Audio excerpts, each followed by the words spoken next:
Proverbe 15, verset 1.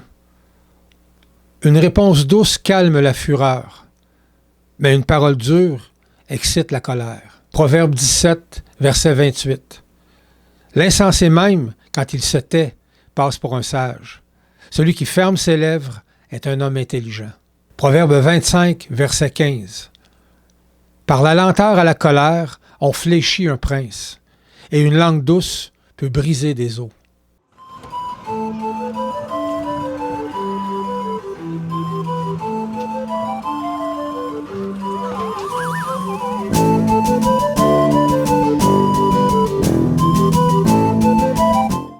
Bonjour tout le monde, mon nom est Michel. Frères et sœurs d'Eva, comment allez-vous cette semaine en ce début de canicule? Alors c'est déjà, juin n'est pas terminé, qu'on est déjà dans une deuxième vague de chaleur, on est bien entamé dedans. Et je dois vous dire qu'au moment où je vous parle, je suis dans mon petit bureau et il fait chaud. Donc avec toutes les restrictions reliées à la pandémie, moi qui n'ai pas propriétaire d'une piscine, qui aime aller à la piscine publique, moi et Manon, on aime ça. On se dit que cet été, on risque d'y goûter un peu avec toutes les restrictions à gauche et à droite. On va quand même s'essayer, mais on regrette de ne pas avoir de piscine là, déjà. Là. Donc, à défaut de ne pas pouvoir rafraîchir nos corps sans complications cet été dans les piscines publiques, je vais au moins contribuer à rafraîchir votre âme par la parole de Dieu et à m'exhorter par le fait même. Donc, on va encore une fois continuer, comme on fait depuis le début de la pandémie avec ces capsules vidéo-là, à regarder la parole de Dieu ensemble et on va essayer de trouver quelque chose qui va nous donner du matériel de réflexion pour les jours qui vont venir. Parce qu'avec tout ce qui se passe depuis que 2020 est commencé, je suis convaincu plus que jamais qu'on a besoin de la parole de Dieu régulièrement pour nous guider et pour nous donner de la force. Plus on avance dans le temps, plus je suis convaincu qu'on a besoin, en tant que chrétien, de se nourrir dans la Bible et de comprendre qu'est-ce que la Bible nous dit encore aujourd'hui. Je ne suis pas un pessimiste, mais je me qualifie de réaliste et je regarde les choses évoluer tranquillement.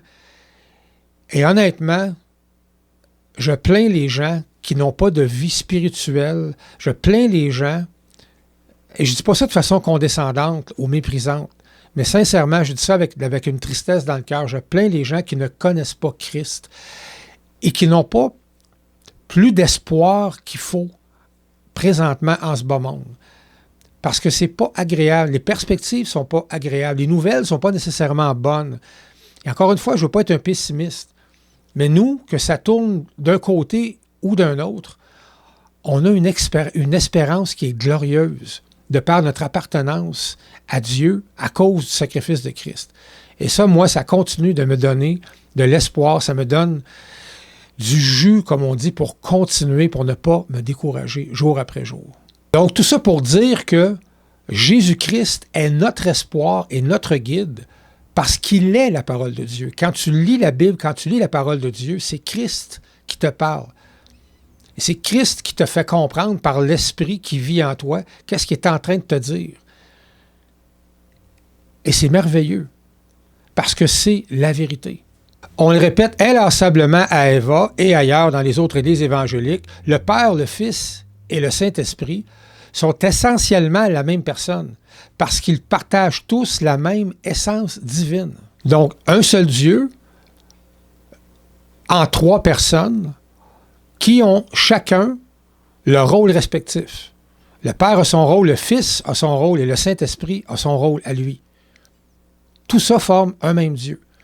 Donc, quand on lit la Bible, le Saint-Esprit qui vit en nous est comme réveillé, si on veut, et toute notre intelligence est engagée dans cette lecture-là pour aller chercher ce qu'on a de besoin là-dedans, pour être transformé et surtout pour nous donner de l'espoir. Je reviens toujours avec ça, parce que c'est ce qu'on a le plus de besoin. Cet espoir-là, en plus, finit par nous apporter une paix, une sécurité.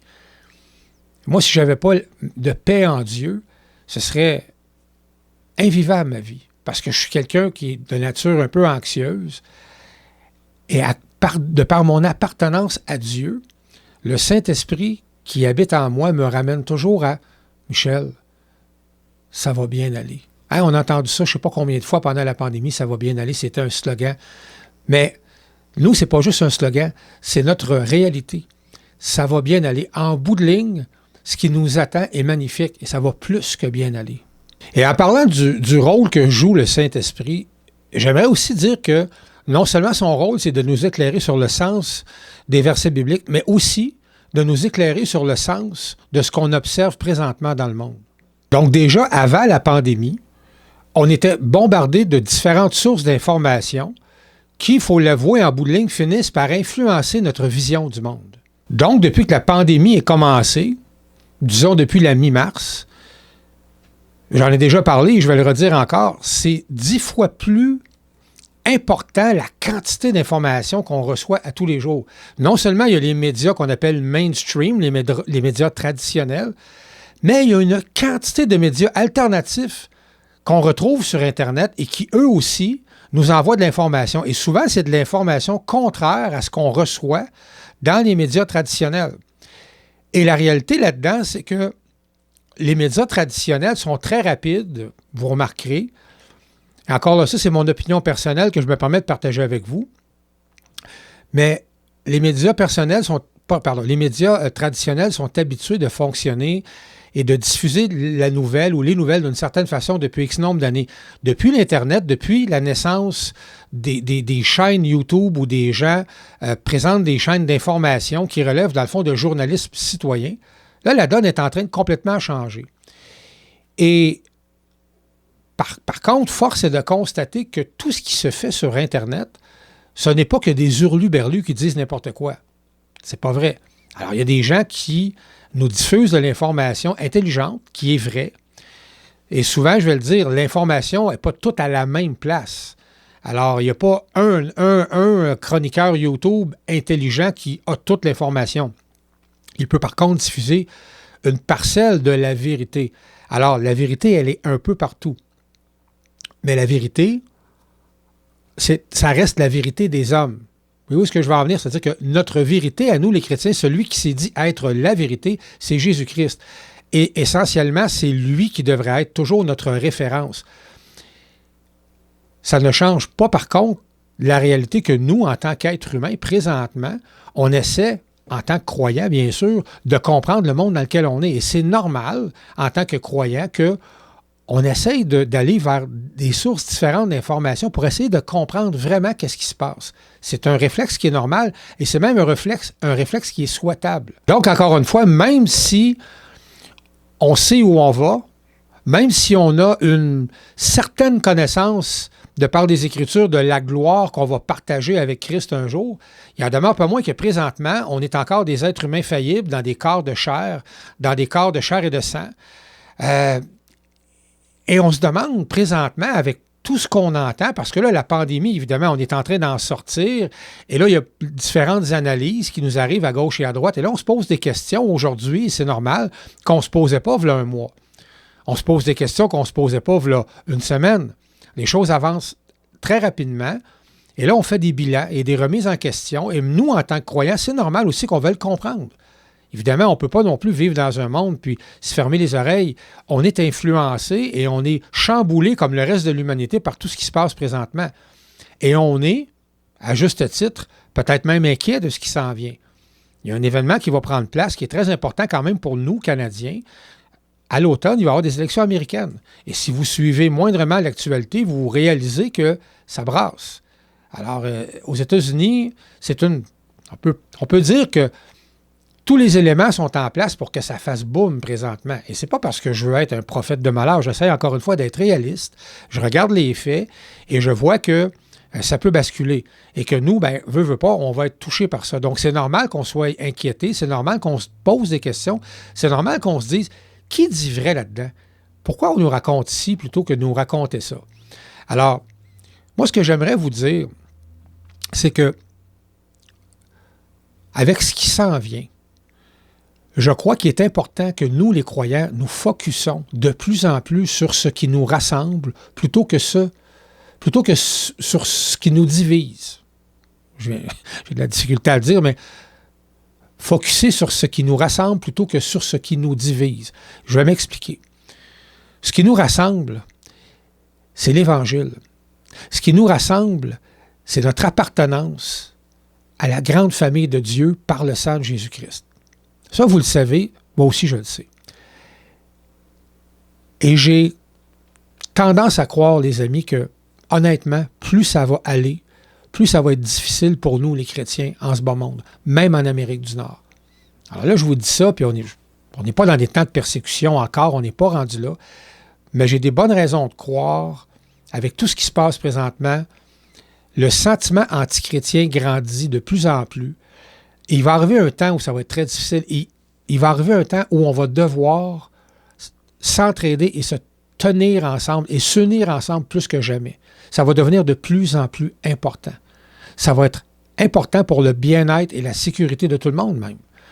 Alors, ce que j'aimerais vous dire aujourd'hui, et ce que j'ai sur mon cœur, et c'est pour ça que j'ai commencé en lisant des proverbes et qu'on va aller regarder là-dedans, c'est que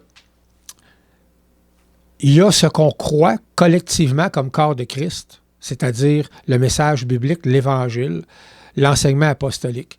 Et il y a du fait qu'on est des êtres humains différents, avec des personnalités différentes, peut-être des façons de voir le monde, de comprendre les événements qui sont différents. On a des opinions qui peuvent diverger, qui peuvent être assez même éloignées les uns des autres. Et ça, ça relève de notre vie privée. Et moi, ce que j'ai envie de vous dire, parce que depuis que la pandémie est commencée, il y a beaucoup de va-et-vient, évidemment, sur les réseaux sociaux, tout ça. J'ai envie de vous dire, comme pasteur, frères et sœurs, faisons attention à comment on interpelle l'autre quand son opinion nous dérange. Soyons sensibles à la différence de l'autre. Et puis, j'aimerais juste vous donner un conseil. Je sais que souvent, les gens, ils ne veulent pas mal faire. Des fois, il y a des choses qu'on voit ou qu'on entend ou qu'on lit sur les réseaux sociaux qui ont été postées par un ami chrétien, par un frère, une sœur. Des fois, ça vient nous chercher. Moi, je vous dirais, si vous avez quelque chose, si vous pensez que vous devez intervenir, et ça se peut que vous ressentiez le besoin d'intervenir, c'est pas anormal, même que des fois, c'est souhaitable. J'aurais un petit conseil. Vous n'êtes pas obligé de le prendre, mais j'ai découvert que juste pour donner des commentaires comme ça, quand c'est positif, allez l'écrire sur une page Facebook ou quelque chose comme ça, ou envoyer même un message sur Messenger. Ça, c'est une chose. Mais quand on veut aller plus loin pour essayer peut-être d'aider l'autre à faire une prise de conscience qu'il a besoin de faire. Bon, excusez, vous entendez mes chiens, je vais revenir. Bon, j'ai réussi à faire fermer la boîte à mes chiens. Là, il y en a plusieurs dans la maison parce que je garde le chien de ma voisine. En tout cas, c'est une longue histoire, mais quand ça part ici, c'est pas drôle. J'étais en train de vous dire que c'est une chose, quand on veut intervenir auprès d'un frère et une sœur, d'y aller avec un commentaire. Mais quand c'est vraiment sensible, quand on est vraiment dérangé par ce qu'un frère ou une sœur a écrit, je trouve que le meilleur moyen, quand on veut vraiment aider l'autre, comme je disais tantôt, à faire une prise de conscience, le meilleur moyen demeure encore de prendre le bon vieux téléphone quelquefois, quand on veut vraiment parler à l'autre, quand on veut aider l'autre à comprendre quelque chose. Je vous dirais que je pense sincèrement que souvent d'aller l'écrire, ce n'est pas une bonne idée. Et je comprends qu'on ne veut pas mal faire. Là, je ne suis pas en train de faire la morale à personne ou d'accuser personne. Je suis en train de dire, faisons un exercice de réflexion ensemble là-dessus. C'est que le problème avec le texte écrit, le problème avec le petit texte écrit sur Facebook ou même un message qu'on envoie sur Messenger ou un courriel, c'est que il n'y a pas l'intonation. On ne peut pas comme toujours bien interpréter l'intention de la personne. La personne n'est pas là pour s'exprimer à l'écrit et ça prend quelqu'un qui a une capacité extraordinaire littéraire pour parfaitement transmettre son intention et son émotion. Et ça, c'est excessivement rare. C'est tout à fait exceptionnel. La plupart d'entre nous, surtout quand on est un peu muet par une certaine émotivité, si je peux m'exprimer ici, on manque notre coup quand on écrit. Vous voyez ce que je veux dire? Alors, juste pour éviter qu'il y ait des conflits tout à fait inutiles qui sont tout à fait évitables, s'il vous plaît, je vous exhorte, prenez le téléphone, appelez la personne, puis demandez-lui tout simplement, tu sais mon frère, tu sais ma sœur, j'ai lu telle affaire, je suis pas à l'aise avec ça. Qu'est-ce que tu veux dire par là? Tu penses pas que... Entamer une conversation sur ce ton-là, et je suis certain que les choses vont se régler beaucoup plus facilement et beaucoup plus rapidement. Et là, j'aimerais qu'on aille ensemble étudier les proverbes que je vous ai lus tantôt, les quelques versets dans les différents proverbes que je vous ai lus. Il y a beaucoup de sagesse là-dedans.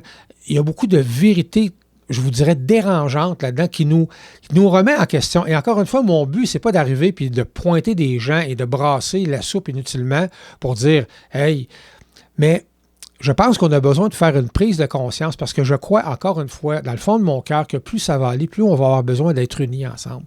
Il faut éviter certains pièges. Et on est tous enclins à mettre les deux pieds dedans. Moi, le premier, je l'avoue. Moi aussi, j'ai un tempérament. Moi aussi, je peux avoir un conflit facilement avec quelqu'un, même souvent les gens qu'on aime le plus. Mais on doit apprendre de plus en plus et à être sensible à notre façon de parler. On doit accentuer notre douceur dans la parole qu'on émet à l'autre. C'est primordial, c'est fondamental. Allons ensemble étudier les quelques versets que j'ai lus au début du message.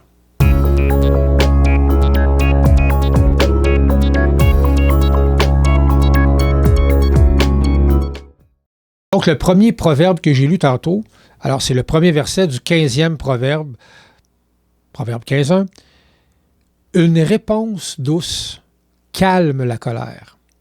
Pardon, en fait, ça dit la fureur. Mais une parole dure excite la colère. Je pense que tout le monde comprend parfaitement ce qui est écrit là.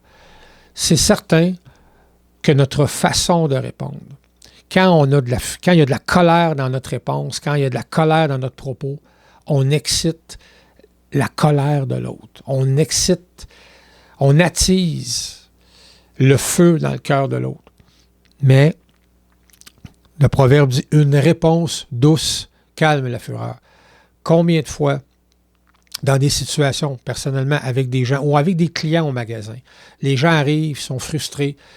Combien de fois ai-je observé que quand je demeure calme et quand je continue à répondre de façon douce aux gens, sans m'emporter, sans tomber dans le piège de leur émotivité et leur frustration, si vous voyez une queue de chat passer, c'est normal, c'est mon frelon qui va probablement finir par arriver.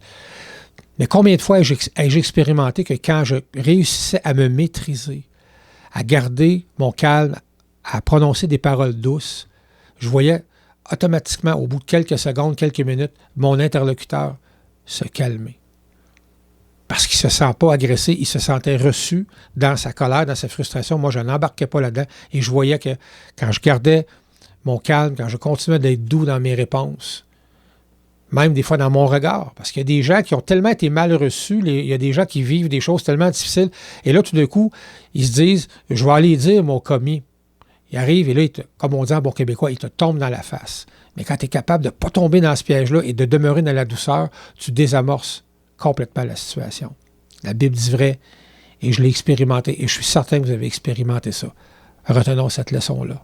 Proverbe 17, verset 28. Alors, ça dit « L'insensé même, quand il se tait, passe pour un sage. Celui qui ferme ses lèvres est un homme intelligent. » En fait, il est question de circonstances ici, il est question de contexte. Essentiellement, ce que ça dit, c'est que très souvent, quand on ouvre la bouche, quand on dit des choses alors que ce n'est pas le temps de le dire, on passe pour un insensé. C'est la raison pour laquelle, où on dit quelque chose d'insensé qui finit par se retourner contre nous. C'est la raison pour laquelle ça dit « L'insensé, même quand il se tait, passe pour un sage. » Parce que quand on ne parle pas, ben, on est sage parce qu'on ne se met pas les pieds dans le piège. Et c'est souvent ce qu'on fait quand on parle trop vite. C'est pour ça qu'il dit ici « Celui qui ferme ses lèvres est un homme intelligent. » Comprendre est un homme intelligent, dans le sens qui ferme ses lèvres quand c'est le temps de le faire. Alors, il y a un temps pour parler et il y a un temps pour se taire. Et le temps pour se taire, c'est souvent quand, premièrement, on est en colère, quand on est en proie à la frustration, c'est le pire temps pour s'exprimer et régler nos affaires. Vous le savez, je le sais. Combien de fois où est-ce qu'on parle trop vite quand on est furieux, quand on est en colère, quand on est frustré, et qu'après ça, on regrette ce qu'on a dit. Et qu'on fait beaucoup plus de tort, c'est bien certain, à l'autre. Puis en bout de ligne, on en souffre nous aussi. On a des regrets d'avoir dit ce qu'on a dit. On est blessé d'avoir blessé. Alors voilà, c'est ça que ça veut dire. Ma mère, elle disait toujours, « Tourne ta langue 7 fois avant de parler. » C'est donc vrai. On est donc prompt à vouloir vite rappeler à l'autre comment il nous a frustrés, puis à quel point il n'a pas raison, puis à quel point on va y expliquer nous autres. C'est quoi le bon sens, puis c'est quoi la vérité. Mais quand on s'emporte, quand on tombe dans cette émotivité-là, ben, comme on dit en bon québécois, on aurait été mieux de se taire et d'avoir l'air intelligent que de se mettre les pieds dans la bouche. Alors ici, j'ai le Proverbe 25, le verset 15. Je le trouve tellement profond, ce proverbe-là. « Par la lenteur à la colère, on fléchit un prince, et une langue douce peut briser des os. » Un commentateur que j'ai lu sur ce verset-là disait qu'à le fond, il y a des versets qui vont dire on fléchit un gouverneur, on fléchit un dirigeant. Dans le fond, ce qu'on peut dire, c'est que on peut influencer l'opinion ou l'autorité de quelqu'un comme un prince, comme un dirigeant, comme un politicien, quand on garde notre calme, quand on prend le temps d'exprimer ce qu'on a exprimé sans le faire, sans laisser la colère intervenir et venir brouiller les cartes, bien, ça dit même qu'une langue douce peut briser des os. Et ça, ce que ça veut dire, en fait, ce à quoi ça fait référence, c'est que les os, en fait, l'os, est la partie la plus dure dans le corps humain. Et ce que ça veut dire, en fait, c'est que la langue douce peut toucher le cœur de l'homme et amollir, adoucir ce qu'il y a de plus dur dans l'homme. C'est pour ça qu'on utilise la figure de l'os. Donc, évidemment, la douceur peut faire changer pas mal d'affaires, peut désamorcer beaucoup de choses. Et c'est pas de manipuler pour obtenir ce qu'on veut, mais c'est tout simplement de prendre la bonne attitude pour faire en sorte que ce qui doit arriver arrive de la bonne façon, sans que les deux parties quittent encore plus frustrées ou blessées. Et quand on a un point à faire valoir avec quelqu'un qui est en autorité, c'est pour ça qu'on parle de faire que la lenteur à la colère fait fléchir un prince. Quand on est en contrôle de notre discours avec quelqu'un qui est en autorité, on a beaucoup plus de chances de faire entendre justement notre point de vue et de faire en sorte que son opinion et son autorité puissent agir en notre faveur. Tout à fait logique. Donc, évidemment, toutes ces choses-là, vous les savez, vous les enseignez à vos enfants. Ce que je veux faire avec vous, tout simplement, aujourd'hui, c'est que je veux qu'ensemble, on se replonge là-dedans, qu'on rebaigne dans ces vérités-là, pour qu'on réfléchisse à est-ce que ça se peut que présentement, dans ma vie, dans mon discours, dans ma façon d'interagir avec les gens, il y a de la colère. Est-ce que je suis dans une période où j'ai de la frustration pour peu importe la raison et que je la laisse transpirer dans mon discours? Ça se peut. Alors, je souhaite de tout cœur, frères et sœurs, je prie que cette petite minuscule étude biblique-là qu'on vient de faire ensemble vous apporte quelque chose cette semaine. En tout cas, moi, ça m'apporte quelque chose de vous en parler parce que moi, je vis dans un contexte de par la nature de mon travail, où à tous les jours, j'ai affaire avec des gens pressés, des gens qui vivent des frustrations, des gens qui n'ont pas eu un bon service dans des contextes semblables aux miens, puis ils arrivent avec une attitude, puis je dois constamment mettre ça en pratique. Je dois accueillir les gens avec joie, avec gentillesse, puis je vous garantis que même quand les gens sont désagréables, même quand ils tiennent des propos incohérents, des fois, ils veulent juste avoir raison, alors que c'est totalement, entre guillemets, insensé ce qu'ils essaient de dire. Quand je conserve une attitude de calme, de gentillesse et de douceur, je finis toujours par désamorcer les situations. Et il y a un autre proverbe qui dit, je ne me souviens pas exactement la référence, je vais vous revenir avec ça, mais il y a un autre proverbe qui dit qu'un homme qui n'est pas capable de se contenir, un homme qui n'a pas la maîtrise de soi est comme une ville sans muraille. Quand on perd le contrôle de son attitude, de son discours, à cause d'une émotivité qui nous fait, encore une fois, tomber dans la colère ou la frustration, nous-mêmes, comme notre interlocuteur. On est comme une ville. C'est comme si on s'ouvrait à se faire attaquer encore plus.